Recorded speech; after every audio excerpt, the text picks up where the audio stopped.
在血脉觉醒之前是平不了细康的。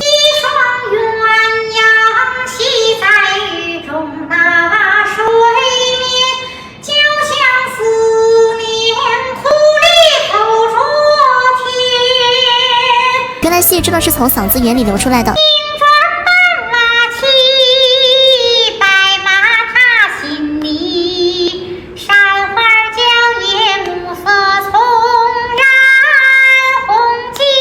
只要把他放民国时期，都有多少军阀要为他打仗呀？声声空后鸣，一里浓墨流时狂情。爸妈看戏直接走到台上大赏演员，原来打彩头是这个意思。一灯一桌椅，一书一画笔，我煮酒夫妻。君留步，你看日落下昏黄切，一抹烟归向南方。曾黎不愧是大青衣出身，不然就理解老一辈爱听戏曲。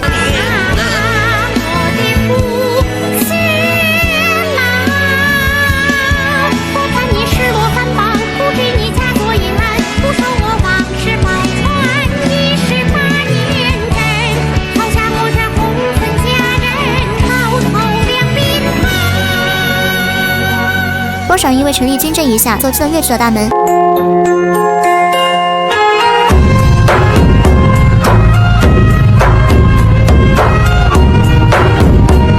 看到马老师的指导后，君君老公之路还有很大的进步空间呀。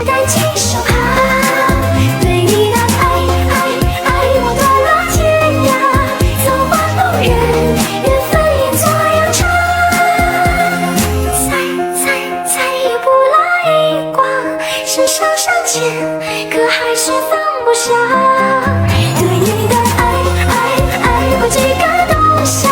这个汉服变装我也就看了几10遍吧。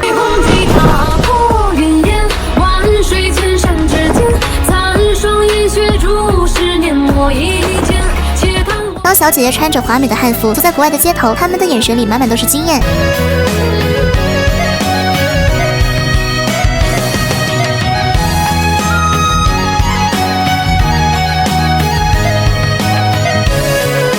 骚包谈一夜也不知道是喜是悲，但唢呐一响我就知道要随礼了。等你的如意，第9桶。你怎么笑着哭来着？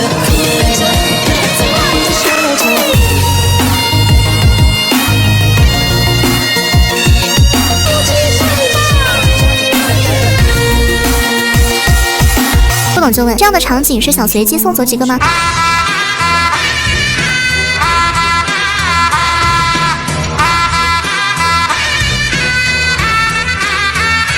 中国小伙在国外火锅店表演川剧变脸，是连自己人看了都震惊的程度。